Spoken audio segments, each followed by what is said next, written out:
इस commission based question को solve करने का सबसे बेस्ट तरीका क्या हो सकता है? देखो यहाँ पे, एक कंपनी में सेल्समैन द्वारा कुल बिक्री पर 9% कमीशन और 20,000 से ज़्यादा बिक्री पर 1% का बोनस मिलता है।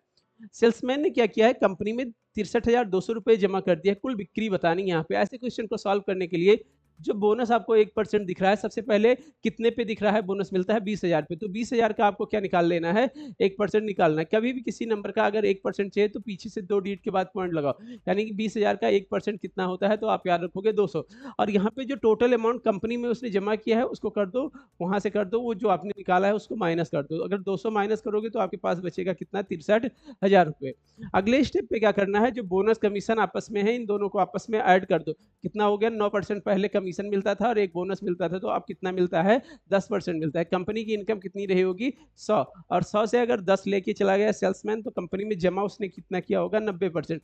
और 90% की वैल्यू कितनी है? 63,000। कंपनी की टोटल सेल पूछता है तो हमें कितना परसेंट बताना है? 100 की वैल्यू बतानी है। यहाँ पे लिखो 63,000 इंटू में आपको कर दो 100 और डिवाइड में कर दो यहाँ पे 90। कितना? 90। यहाँ पे 0 से 0 काटोगे 9 के टेबल में 7 बार, और 7 को अगर आप यहाँ पे 100 से मल्टीप्लाई करोगे, 7 के आगे डबल 0 इधर और डबल 0 इधर, यानी कि कितना आ गया हमारा? 70,000 रुपये आ गए। ठीक, ये सबसे बेस्ट तरीका है, इसको आप लगाओगे एग्जाम में, आपका टाइम बचेगा।